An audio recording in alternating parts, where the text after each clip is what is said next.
kali mereka memimpin gereja dengan rendah hati. Nah, saudara, di sana saya percaya Paulus menceritakan tentang inti surat Efesus.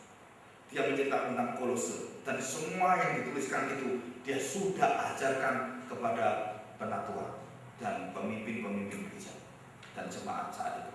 Nah, ini penting sekali. Jadi petunjuk itu tidak ada secara langsung, tetapi memakai yang sudah ada dalam perjanjian lama yang mereka teruskan. Nah, kita lihat sekarang di dalam Kisah 11 ayat 30. Ini contoh-contoh kepenatuan, ya. Kisah 11 ayat yang ke-30. Dari ayat yang ke-27, ya. Pada waktu itu datanglah beberapa nabi dari Yerusalem ke Antioquia. Seorang dari mereka yang bernama Agabus bangkit dan oleh kuasa Roh Kudus yang mengatakan bahwa seluruh dunia akan ditimpa bahaya kelaparan yang besar.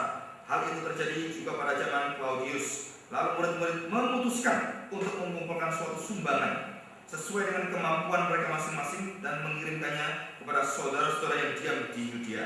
Hal itu mereka lakukan juga dan mereka mengirimkannya kepada siapa? Penatua-penatua dengan perantaraan Barnabas dan Saulus. Berarti di Yerusalem. Di Yerusalem ada penatua nggak? Ada. Jadi kapan penatua itu diangkat? Saya percaya yang mengangkat Petrus. Jadi waktu ribuan orang itu bertobat dan Petrus mendidik mereka, mengajar mereka, itu tidak diceritakan. Tetapi waktu surat ini di dalam Kisah Para Rasul tuliskan bahwa di sana sudah ada penatua-penatua. Selalu penatua disebutkan tidak pernah tunggal. Nah, saudara, penting sekali. Jadi saudara, tidak diperbolehkan sebenarnya penatua itu hanya satu orang. Itu tidak diperbolehkan. Tapi kalau prosesnya satu orang dulu, nanti tambah satu, itu boleh. Tapi kalau cuma satu orang penatua, nah saudara, itu tidak diperbolehkan. Kenapa? Seluruh pemakaian penatua di Alkitab tidak ada yang tunggal. Harus jamak. Nah, kalau jamak berarti kita harus ikut firman Tuhan, harus memilikinya itu lebih dari satu. Mengapa penatua lebih dari satu? Maksudnya jawabannya adalah karena itu ditulis dalam firman Tuhan. Ya. Tapi kalau penginjil, hamba Tuhan, pendeta itu bisa satu, ditulis satu bisa. Tetapi penatua dan diaken itu biasanya jamak, selalu jamak. Kenapa? Karena itu merupakan satu tim pemimpin gereja. Jadi hamba Tuhan itu adalah harus bersama-sama dengan mereka, tidak boleh berdiri sendiri. Nah, sekarang saya akan menceritakan beberapa sistem pemerintahan gereja yang nanti kita akan bahas. Saudara, gereja sistem keimaman itu karismatik dan Pentakosta pakai sistem keimaman. Jadi yang memerintah murni mutlak itu adalah siapa? Itu pendetanya. Jadi pendeta menerima uang, menerima semua, dan dia yang mengatur semua. Itu pendetanya. Nah, saudara, kalau kita lihat dalam firman Tuhan itu tidak ada seperti itu, tidak diperbolehkan. Jadi sistem pemerintahan itu sebenarnya adalah tidak tepat seperti yang firman Tuhan katakan. Bahkan di dalam perjanjian lama, seorang imam pun itu punya tim yang ada di sana. Saudara, imam besar itu adalah bukan setiap imam besar satu orang itu selama-lamanya imam besar. Tidak. Imam besar dipilih dengan diundi. Saudara ngerti? Jadi yang menjadi imam besar mewakili imam-imam semua itu setiap tahun itu tidak pernah satu orang terus sampai mati, tidak pernah. Tapi mereka dipilih. Dan pada zaman pertama kali pembentukan sekolah imam, memang Imam Eli tanpa ganti. Tetapi di sana kita lihat ada dua imam yang tidak pernah digantikan. Dan kedua imam ini rusaknya luar biasa sekali.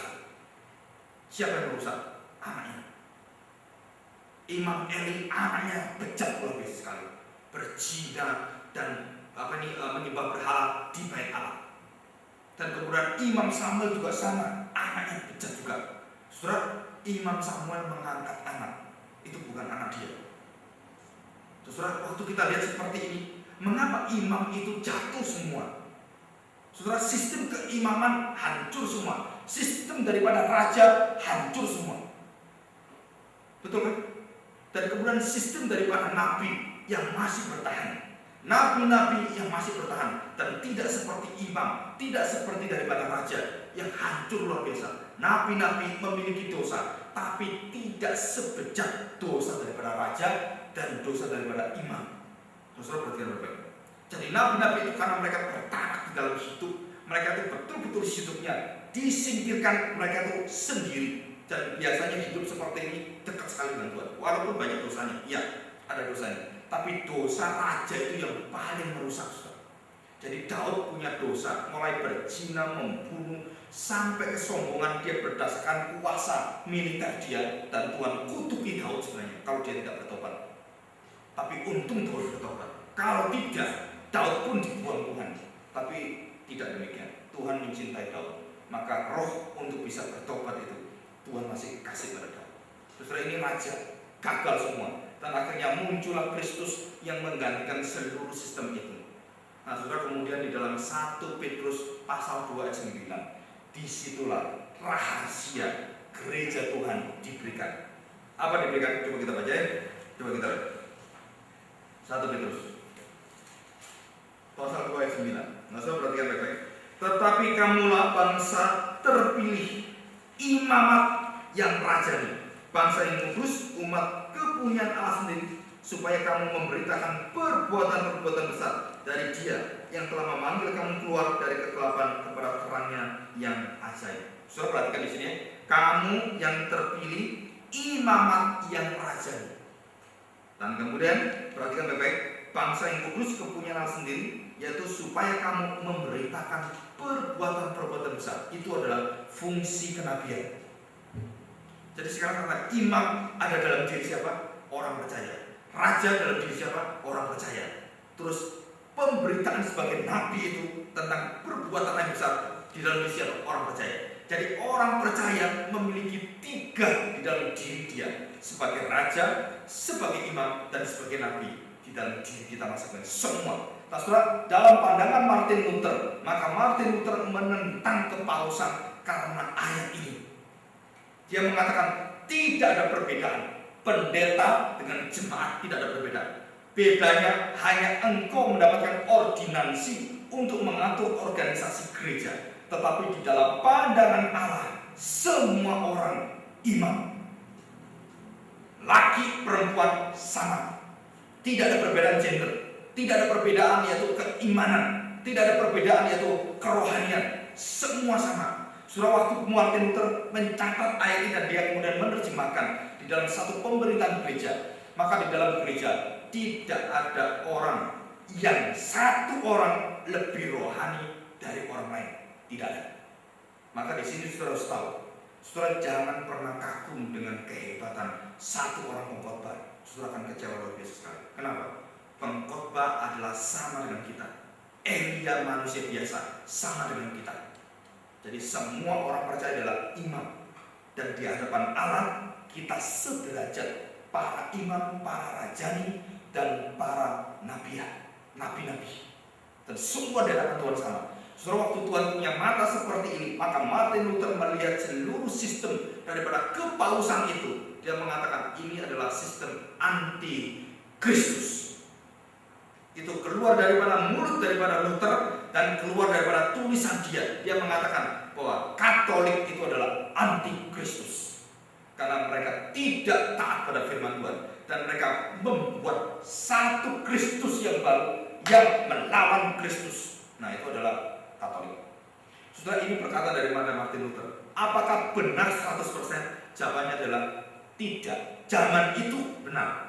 Tetapi kalau zaman sekarang kita melihat adakah orang-orang Katolik yang cinta Tuhan, yang tidak seperti dipikirkan oleh Luther? Tanya. Nah, saudara, hati-hati sekali. Kenapa? Tidak setiap orang Katolik semua itu anti Kristus. Saya percaya tidak. Tapi ada yang sungguh-sungguh cinta Tuhan. Ada yang sungguh-sungguh cinta Tritunggal. Iya. Kenapa? Saudara, karena itu adalah yang Tuhan lihat, bukan kita lihat. Jadi secara sistem gerejawi yang ada organisasi, saudara, Martin Luther dan seluruh reformasi setuju. Dan sistem daripada Injil dan Presbyterian setuju. Jika pemerintahan gereja dikuasai satu orang dan mengatasnamakan diri mendapatkan mandat dari Kristus, itu anti Kristus. Saudara bisa ngerti ini? Dan disinilah kita berpisah. Di dalam sistem pemerintahan gereja inilah antara Protestan dan Katolik berpisah. Dan mereka akhirnya tidak mau pecah. Kenapa? Karena yang satu mau tetap seperti firman Tuhan katakan, yang satu mau tegakkan secara kuasa organisasi sampai hari ini. Nah, saudara, apakah kesalahan organisasi ini merupakan kesalahan yang tidak bisa diampuni? Jawabannya adalah kita serahkan pada Tuhan. Ya, kita mau taat pada firman Tuhan. Oke. pasal 14 ayat yang ke-23. Pasal 14 ayat 23. Demikian bunyi firman Tuhan. Kisah 14 ayat yang ke-23. Di tiap-tiap jemaat, rasul-rasul itu menetapkan penatua-penatua bagi jemaat itu. Dan setelah berdoa dan berpuasa, nah saudara perhatikan ya, setelah berdoa dan berpuasa, mereka menyerahkan penatua-penatua itu kepada siapa? Siapa saudara? Kepada siapa? Kepada Tuhan yang adalah sumber kepercayaan mereka. Nah saudara, saya tidak tahu, minggu ini barusan ini kan ada peneguhan. Nah saudara, kemarin saya menyelidiki seluruh daripada liturgi peneguhan. Saudara, di situ ada satu ayat, ada satu kata-kata yang saya mau revisi. Kenapa? Karena tidak sesuai dengan firman. Apa yang direvisi adalah diserahkan kepada gereja Tuhan.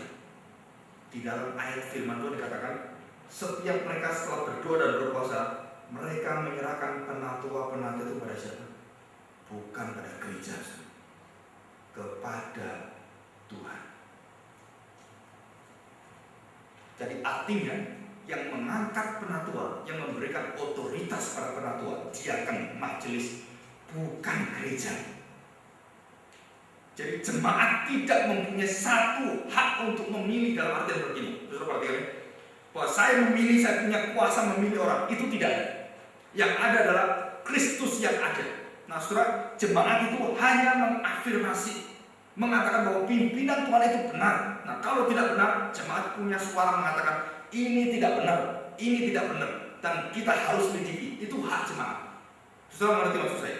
Tetapi waktu mereka sudah dipilih dan kemudian jemaat yang sudah mengafirmasi, tidak diberikan penatua-penatua itu, majelis itu kepada siapa? Jemaat. Kenapa? Karena bukan hak jemaat menerima penatua, tetapi adalah kepala gereja Tuhan. Saudara, ini teologi ini sebenarnya kalau kita selidiki, inilah teologi presbyterian yang benar. Inilah sistem pemerintahan gereja yang benar. Nah, saudara, saya sudah berbicara dengan Pak Samuel. Saya dengan Pak Samuel kita harus merubah ini. Kenapa? Karena harus sesuai firman Tuhan. Nah, dia mengatakan coba nanti, karena saya ketua teologi di dalam komisi teologi di Sinode, saudara. Jadi tahun ini selesai. Jadi tahun depan itu banyak sekali PR-PR, banyak sekali harus dikerjakan, yang harus dikembalikan pada firman Tuhan. Termasuk sistem sinode. Sinode itu artinya sinos dan hodos. Jadi satu jalan yang harmonis bersama-sama gereja. Jadi sinos itu artinya kesatuan hati, kesatuan tujuan semua. Dan hodos itu jalan. Jadi jalan yang bersama-sama semua gereja di dalam satu sinode itu sehati sepikir sesuai dengan firman Tuhan, mereka menjalankan apa yang menjadi kekuatan daripada gereja, memberikan firman Tuhan. Nah itu tujuannya. Nah itu akan digarap. Tetapi kebanyakan sinode kita mengatakan, oh itu sinode itu cuma perkumpulan lah, tidak menentukan apa-apa. Saudara, itu tidak seperti itu. Kalau kita baca firman Tuhan di dalam sidang Yerusalem, sidang sinode pertama kali, di situ ada kuasa yang mengatur, yaitu kebenaran firman Tuhan yang di atas segala-galanya, mengatur semua gereja, bukan hanya sinode GKI, semua gereja Tuhan yang dinamakan konsili Nisia. Nah itu di sana. Saudara masih ingat ya? Pengakuan iman kita sampai hari ini itu dicetak oleh konsili Nisia 425. Itu yaitu disahkan oleh konsili Nisia. Dan konsil itu sampai hari ini kita akui bahwa sinos dan hodosnya itu dari Tuhan. Nah sampai hari ini. Ya, kita puji Tuhan. Tapi mulai tahun abad 18 ke atas tidak ada yaitu sinode lagi, artinya perkumpulan gereja, tidak ada. Nah kemudian begitu tidak ada, sekarang ini gereja-gereja banyak sekali yang aturan dan pengajarannya tidak sesuai dengan firman Tuhan. Apakah akan ada sinode pertemuan seluruh dunia? Saudara, ada 3 pertemuan seluruh dunia. Yang pertama yaitu Dewan Gereja Sedunia, yang kedua Dewan Gereja Injilis Sedunia, dan yang terakhir Dewan Gereja Pentakosta dan Karismatik seluruh dunia. Jadi ada 3 perkumpulan besar. Sebenarnya 4 itu termasuk Katolik, Paus itu ya. Jadi 4. Jadi setiap aliran itu punya kekuatan sendiri-sendiri. Nah sudah di sana kita tidak tahu. Tapi yang terakhir saya mendengarkan tokoh Westminster, yaitu 3 atau 4 tokoh itu ikut di dalam gerakan penyatuan gereja-gereja sedunia. Jadi antara Katolik, antara Protestan, karismatik itu mau dikumpulkan menjadi satu dan disatukan. Apa yang Tuhan firmankan disatukan di sana. Satu iman, apanya yang satu. Satu Yesusnya, apa Yesus itu. Dan kemudian Bapa, Anak, dan Roh Kudus itu mau disatukan. Dan usaha itu sudah dilakukan. Dan ada satu buku yang diterbitkan. Waktu saya baca, di sana ada satu tokoh G.I. Packer, yaitu tokoh dari orang yang kolot sekali, Westminster, Presbyterian yang murni sekali. Dia mengatakan mengapa dia ikut di sana. Karena dia mengatakan dia cinta gereja Tuhan. Nah, saudara, saya prosentase saya keluar gereja, selain saya di gereja Kak Intong berkhotbah, saudara, hampir 80% saya berkhotbah di gereja yang bukan Injil. Mulai dari gereja Isa Al-Masih, Betani, Betel, saya banyak khotbah di sana. Kenapa? Karena saya ingin sekali memang khotbah di sana. Kalau yang Injil sudah benar, tetapi yang gereja-gereja seperti ini perlu untuk diarahkan. Nanti akhir April ini saya sudah diminta 2 tahun yang lalu untuk apa? Membina mereka. Gereja Isa Al-Masih Semarang yang besar sekali. Mereka sudah minta berapa tahun? Nggak bisa. Akhirnya Pak, aku kalau bisa harus bisa. Saya katakan doakan saja. Dan akhir April ini tanggal 22 saya kesana. Pas ulang tahun saya lagi. Ya anak saya ngomong semua, Pak itu pasti Pak ulang tahun nggak pernah ditempat. Saya katakan Tuhan nomor 1 ya. Oke, Kisah 20 ayat 14, coba kita baca. Kisah 20 ayat 17, sorry. Kisah 20 ayat 17 demikian. Nah, saudara, ini saya pernah baca, ini yang saya setiap kali baca. Kisah 20 ayat 17 sampai 38. Saudara, kalau saudara seorang majelis, saudara kalau seorang hamba Tuhan di dalam misi yang sangat kental sekali, dan kemudian membaca ayat 17 sampai 38, saudara, saya percaya kalau saudara tidak teteskan air mata, saudara belum tahu artinya apa itu menjadi seorang hamba Tuhan misionaris. Saudara, waktu saya baca ini, saya selalu baca ini, hati saya gentar sekali. Kenapa? Saudara, itu kesatuan hati Paulus dengan jemaat itu dalam sekali. Walaupun Paulus di dalam buku ini, saudara perhatikan ya, di dalam buku ini saya catat, ini sebenarnya masih buahnya ini. Watak dan integritas Paulus, saudara perhatikan. Anak rohaninya mengkritik dia bersifat pelin-pelan, tidak memiliki mandat surat kepercayaan, tidak dapat dipercaya dalam hal keuangan, hidup secara duniawi, sombong dan penipu. Itu ditujukan semua pada siapa? Paulus. Saudara, ini semua dia tulis semua. Dia itu bukan rasul asli, kamu itu palsu, tidak terhormat. Banyak terjadi kesalahpahaman karena kurang berkomunikasi. Paulus karena meninggalkan jemaat yang banyak, dia pimpin jemaat banyak, lebih sukar hubungan keluarga, terus kemudian tekanan yang dialami Paulus pada pasal dan ayat itu, dan kemudian perselisihan yang diocaki oleh orang-orang yang sangat membenci dia dalam gereja. Itu semua ada. Dan kemudian kita baca kisah rasul ini yang di Efesus. Saudara, Paulus dimusuhi jemaat yang luar biasa seperti mereka. Dia tahu, sebagai pemimpin dia tahu bahwa jemaat itu memikirkan dengan kelemahan, tetapi dia tidak mau balas pikiran-pikiran yang jahat itu dengan perbuatan yang jahat. Tidak, tapi dia sangat mengasihi. Ditunjukkan dengan apa? Ini ayatnya, saudara. Coba kita baca ayat 17 ya. Karena itu ia menyuruh seorang dari Miletus ke Efesus dengan pesan supaya para penatua jemaat datang ke Miletus. Tadi penatua datang. Ya, penatua benar ya. Sesudah mereka datang, berkata ia kepada mereka, kamu tahu bagaimana aku hidup di antara kamu sejak hari pertama aku tiba di Asia ini. Dengan segala rendah hati aku melayani Tuhan. Dalam pelayanan itu aku banyak mencucurkan air mata dan banyak mengalami percobaan dari pihak orang Yahudi yang mau membunuh aku. Sungguh pun demikian, aku tidak pernah melalaikan apa yang berguna bagi kamu. Semua ku beritakan dan ku ajarkan kepada kamu, baik di muka umum maupun dalam perkumpulan-perkumpulan di rumah kamu. Aku senantiasa bersaksi kepada orang-orang Yahudi dan orang-orang Yunani supaya mereka bertobat kepada Allah dan tujuannya kemana? Lo perhatikan, percaya kepada Tuhan kita Yesus Kristus. Jadi tetap visi dia kerjakan semua untuk apa? Semua orang mengenal Kristus, belajar Yesus itu siapa, mengenal lebih dalam. Saudara, ini semangat yang merupakan satu dari awal saya menjadi seorang hamba Tuhan, saya sudah tahu Paulus hatinya itu di mana. Maka saudara, jika saya mengatakan, jika saya tidak diberikan hak untuk memberitakan seperti ini, saudara, itu adalah bukan tempat saya di pelayanan itu. Dan Rasul Paulus tahu dia harus memberitakan Yesus Kristus yang dia beritakan, dan tidak boleh yang lain. Nah, saudara, ini adalah satu kekuatan daripada pelayanan Paulus yang luar biasa diberkati Tuhan ya. Oke, kita lanjutkan. Nah, saudara, kalau kita baca semua itu, mereka sampai akhirnya ayat yang 31 ya, perhatikan ya. Coba ayat 31. Sebab itu berjaga-jagalah dan ingatlah bahwa aku berapa tahun? Berapa tahun saudara?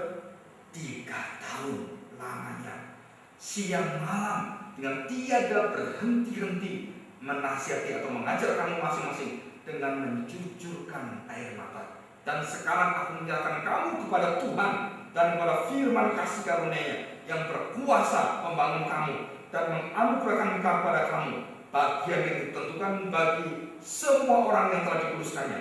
Perak atau emas atau pakaian tidak pernah aku ingini dari siapapun. Kamu sendiri tahu bahwa dengan tanganku sendiri aku telah bekerja untuk memenuhi keperluanku dan keperluan kawan-kawan seperjalananku. Dalam segala sesuatu telah kuberikan contoh kepada kamu bahwa dengan bekerja demikian kita harus membantu orang-orang lemah dan harus mengingat perkataan Tuhan Yesus, sebab Ia sendiri telah mengatakan adalah lebih berbahagia memberi daripada menerima.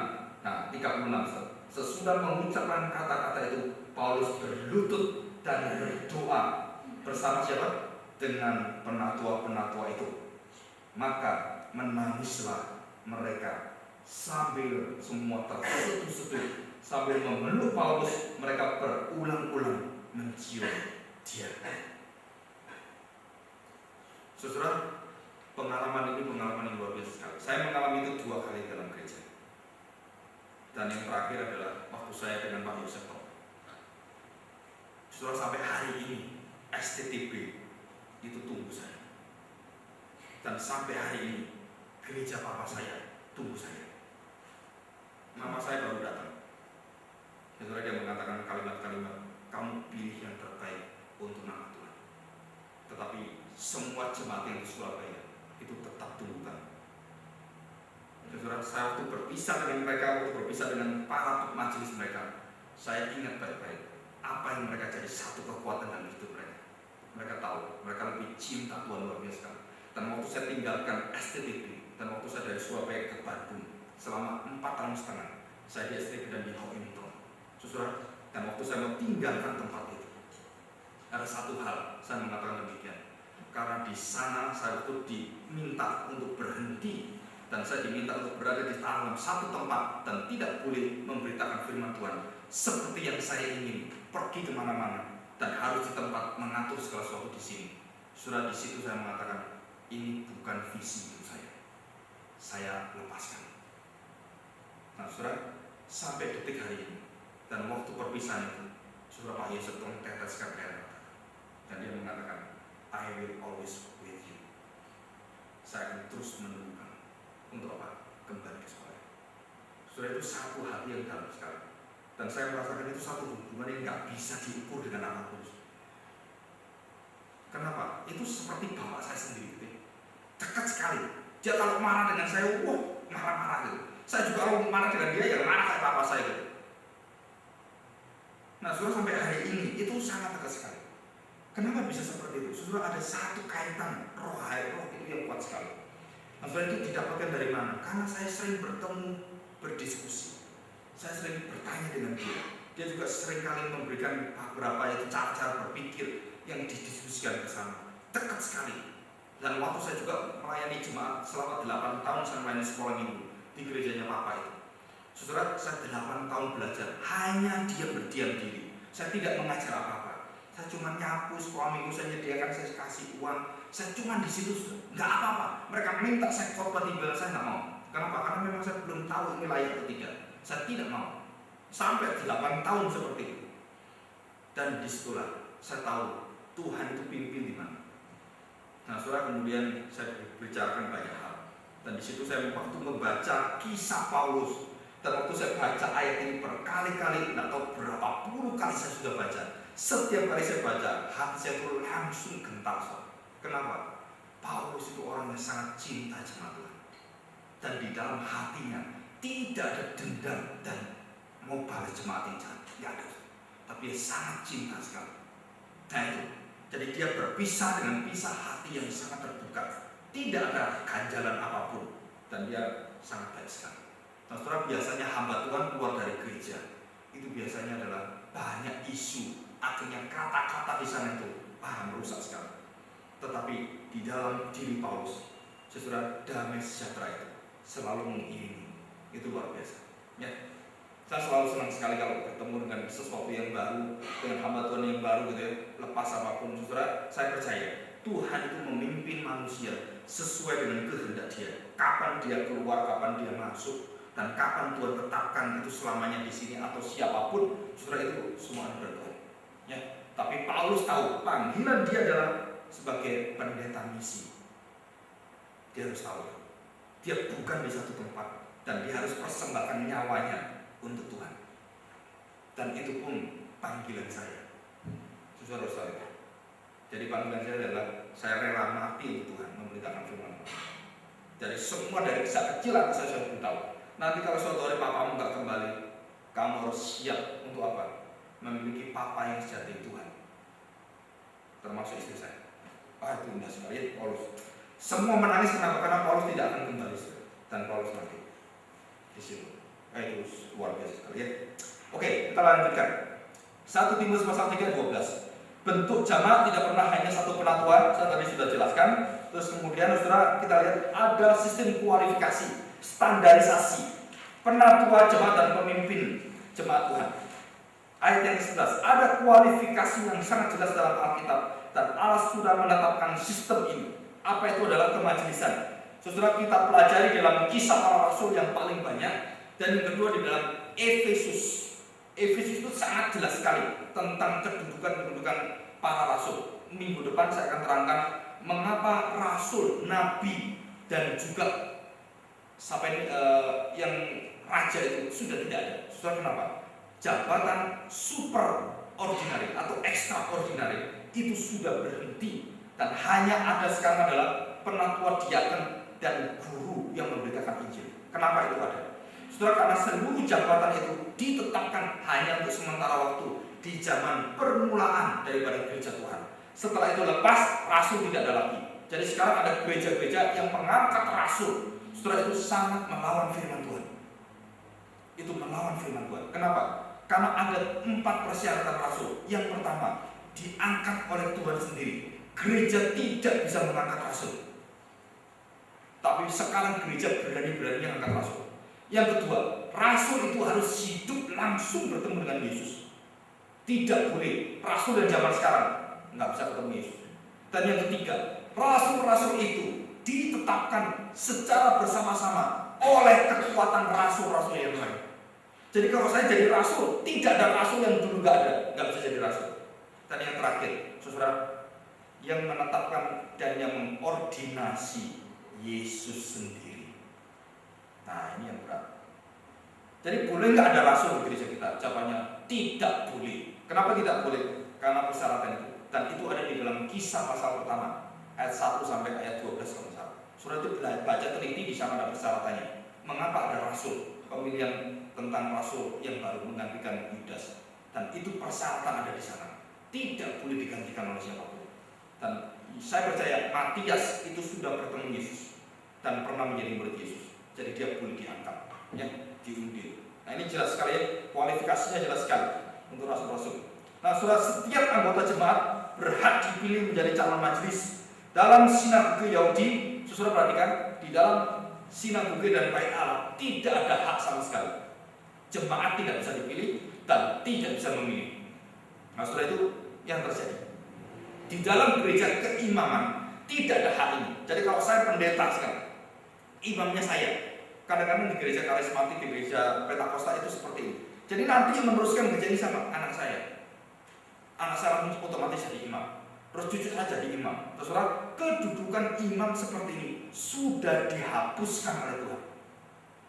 Dengan dihancurkannya bait Allah, maka seluruh sistem keimaman itu sudah dihapus, tidak ada lagi.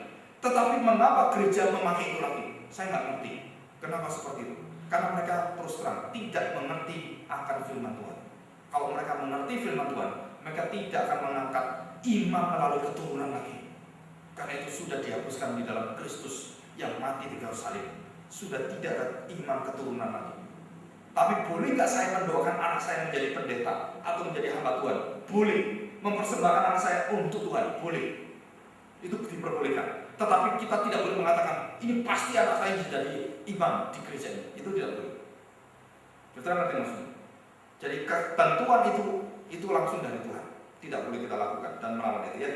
Oke, kita lanjutkan. Ada sisi jemaat atau majelis dan ada sisi batinnya. Artinya begini, saudara, seluruh pemilihan itu, kalau kita teliti dengan mata rohani kita, penatua, diaken, dan juga pengurus-pengurus yang dipilih oleh gereja, saudara, itu semua dipilih oleh panggilan dari Tuhan. Jadi tidak boleh ada orang mengatakan, saya nggak ngerti dipanggil Tuhan atau tidak. Saudara nggak boleh. Kenapa? Karena saudara akan mempermainkan panggilan Tuhan. Jadi yang terjadi seperti ini. Semua yang dipanggil oleh Tuhan di dalam roh Tuhan itu, di dalam panggilan hati mereka, pasti diafirmasi oleh gereja. Perhatikan ya. Tetapi orang yang dipilih oleh gereja belum tentu dipanggil oleh Tuhan. Nah ini yang sulit. Jadi ada orang yang dipilih dengan kriteria yang dipikirkan oleh organisasi gereja, tetapi belum tentu orang itu dipanggil oleh Allah pribadi, belum tentu.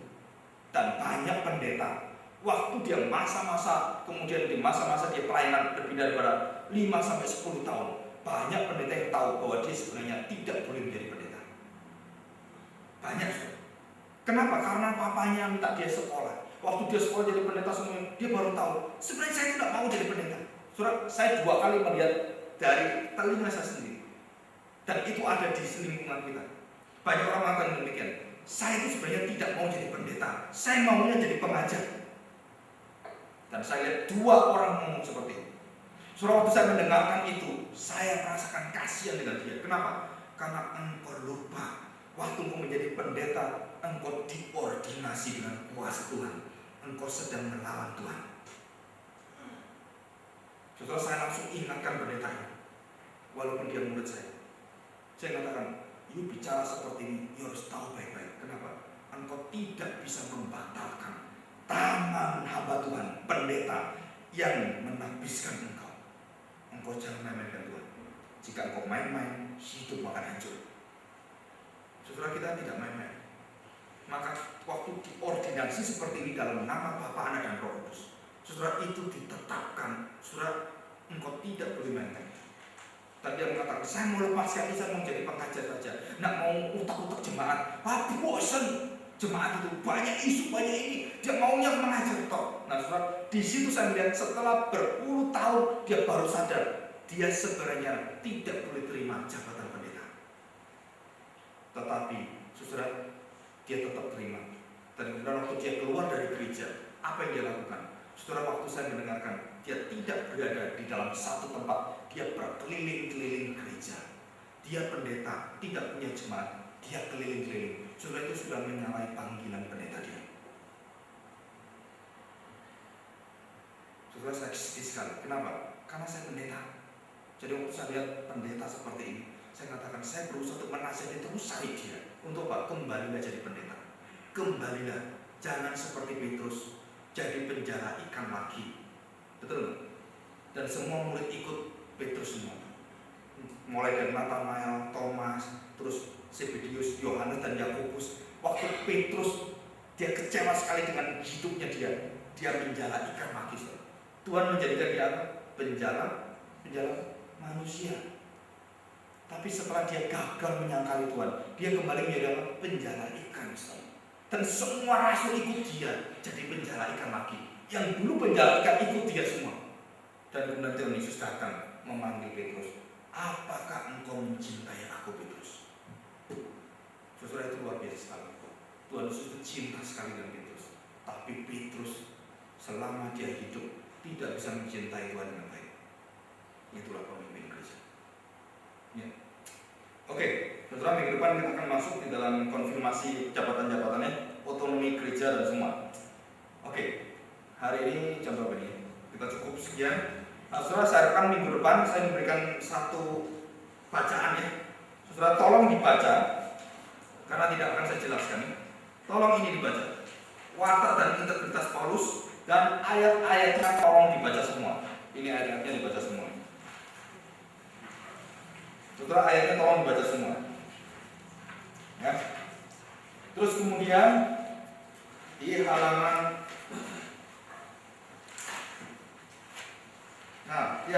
pertumbuhan gereja dan perkembangan gereja. Romawi 7.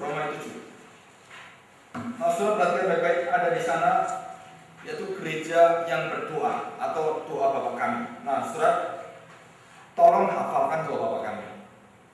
Ya, kalau ada kesempatan nanti sekitar 15 menit saya akan terus jelaskan ini doa Bapa kami. Saya lagi membuat seri doa Bapa kami, ada 4 seri. Tapi tidak tahu ini lagi jalan bisa enggak itu. Karena waktunya nggak bisa pasti. Gereja yang berdoa. Nah, di situ ya, saudara, hafalkan doa Bapa kami. Dan kemudian peranan Roh Kudus dalam gereja yang Rom 4 kecil di bawah itu. Ada sekitar 8 poin yaitu pekerjaan Roh Kudus di dalam gereja. Nah, saudara, kalau bisa itu semua dibaca ayatnya kalau ada ayatnya, dan kemudian saudara mulai sekarang melihat yaitu pekerjaan Roh Kudus di dalam pelayanan kita sesuai dengan apa yang ada di sini. Ya. Dan kemudian kita melihat terus kemudian doa Bapa kami sudah pelajari baik-baik, dan yang terakhir itu adalah tentang watak daripada hamba Tuhan yang bernama Rasul Paulus. Sudah baca baik-baik. Ya, di sana. Nanti ujian akhirnya nanti saya berikan. Yang mau ambil sertifikat nanti ada ujiannya. Oke. Nah, sudah ada pertanyaan, silakan. Jika ada pertanyaan tentang gereja yang tadi, ada beberapa yang dipertanyakan, saudara bisa tanya ke saya. Ya. Kalau bisa berkaitan dengan gereja kita juga nggak jadi masalah. Kalau memang ada kaitan dengan pelajaran kita ya silakan. Silakan tanya. Ada yang bertanya? Ya silakan. Tadi Bapak bilang gereja Katolik yang disebut sebagai antikris. Ya. Bapak bilang itu hanya zaman dulu pelakunya. Ya. Namanya zaman dulu tidak ada orang Katolik atau yang dulu sebenarnya nggak ada istilah Katolik Protestan, satu gereja saja. Ya. Banyak tokoh-tokoh yang kita hormati juga. Betul. Itu kan bukan antikris. Zaman sekarang pun Bapak, kita semua tahu bahwa banyak itu orang Katolik yang tidak pernah betul. Kita betul. Tapi sistem itu tidak pernah berubah. Dulu sistem keimaman, sekarang pun masih sistem keimaman. Ya. Jadi bagaimana saya kira kita mau memusuhi organisasi ya, saya kira bukan orangnya. Nah begini, mengapa zaman dulu itu Martin Luther terus menggerakkan satu gerakan seperti itu? Kita tahu bahwa semua di bawah kontrol kuasa yang demikian luar biasa, dan tidak ada satu orang yang bisa melawan ini. Itu zaman ke-8 gereja. Nah itu bedanya dengan zaman sekarang, masih ada keterbukaan. Mulai dari konsili kedua Vatikan, di sana dikatakan bahwa orang Katolik boleh memakai lagu-lagu dari karismatik dan semua itu masih diperbolehkan. Dan mereka boleh belajar firman Tuhan, dari firman Tuhan langsung boleh baca. Tapi zamannya Martin Luther itu semua mati semua. Nah ini yang disebut lain. Jadi bedanya di sini. Jadi itu betul-betul zaman yang ditutup semua. Dari saya baca Alkitab sampai jemaat itu firman Tuhan itu apa isinya mereka nggak pernah tahu. Tapi sekarang lain, itu ada gerakan karena mungkin dari Roma Katolik itu mulai menyadari hal ini dan mereka mulai membuka diri. Nah itu puji Tuhan ya, ada keterbukaan. Tapi itu prosesnya setelah abad keberapa ya? Setelah abad 17 misalnya. Kesadaran itu mulai terbuka pelan-pelan sampai sekarang. Nah tetap aja kalau kita mau ngomong jujur, sistem hierarki itu nggak bisa hilang. Ya. Nah apakah kita bisa mengatakan bahwa sistem ini itu adalah sistem yang dikatakan Martin Luther antichrist? Jawabannya adalah kalau kita jujur kita dengan mata firman Tuhan, iya. Bapak juga sudah bilang tadi bahwa yang tidak bisa bertobat itu adalah musuh atau yang dibuang oleh Kristus. Jadi Bapak bilang mereka tidak bisa bertobat, tidak bisa dihilangkan, mereka selamanya adalah dibuang oleh Kristus. Karena tidak ada hati manusia di sana. Itu kesulitannya di sana. Mengapa Martin Luther itu akhirnya gentor dan gencar sekali ya? Saudara, ada satu hal sebenarnya. Martin Luther bukan tidak cinta Roma Katolik, dia sangat cinta. Dan dia tidak pernah mau meninggalkan Roma Katolik atau gereja Katolik yang ampuh. Dia nggak mau. Tetapi karena didesak dan diancam oleh Paulus dan dia akan dibunuh, maka teman-teman dia itu mengambil dia sebenarnya, meminta dia supaya pergi, dan akhirnya terjadi pertarungan petani, peperangan petani. Nah, pada zaman itu adalah itu pembunuhan besar-besaran sebenarnya. Terjadi sejarah gereja yang setiap gerakan di dalam gereja itu selalu ada pembunuhan besar-besaran. Dari zamannya reformasi, metodis dan semua itu ada. Dan itu terjadi dan kita nggak bisa tolak itu. Termasuk di Indonesia. Waktu terjadi, saudara, sebenarnya kalau kita lihat baik-baik, kalau kita nggak terasa yang di dalam gereja yang seperti ini nggak terasa. Tapi kalau kita berada di gereja daerah seperti Papua dan lain-lain, itu jika ada gereja yang baru masuk dengan sistem yang baru, mereka akan berperang dan mereka saling bunuh. Pendetanya saling bunuh. Dan bisa terjadi sampai hari ini. Mereka bagi wilayah. Nah, kalau di misi itu hal-hal seperti ini nggak jadi masalah. Maksudnya itu ya kita sudah biasa kita lihat, oh ini karena apa gitu. Tapi bagi gereja seperti kita ini, oh masa nggak mungkin kayak gitu terjadi. Betul-betul terjadi. Nah, kita harus tahu bahwa kita harus pegang. Kalau memang nggak bisa bertobat terus tetap seperti itu, ya kita katakan mau nggak mau nggak bisa. Ya. Oke. Silakan ada yang lain.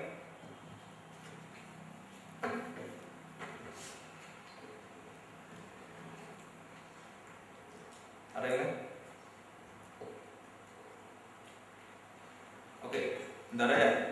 Kalau tidak ada, saudara, tadi tugas-tugasnya jangan lupa dibaca dan kemudian saudara jangan hanya dibaca saja ya, tapi rasakan pergumulan daripada Rasul Paulus. Dan itu hebat sekali, ya, pergumulan. Saya mencatat ada sekitar 50-an Paulus itu disalah mengerti oleh jemaat. Disalah mengerti artinya dia tuh benar-benar disalah mengerti ya. Sampai dia mempunyai masa di dalam Galatia, dulu pernah saya bahas ini, Galatia pasal 2 ayat 1. Selama 14 tahun Paulus baru diakui sebagai rasul yang sah. Selama 14 tahun. Itu Galatia pasal 2 ayat 1. 14 tahun itu bukan waktu yang sederhana. Jadi dia sudah terkenal semua tapi tetap 14 tahun baru Rasul Paulus itu diakui oleh gereja Yerusalem secara menyeluruh, ya. Jadi oleh Paulus, oleh Petrus dan semua teman-teman.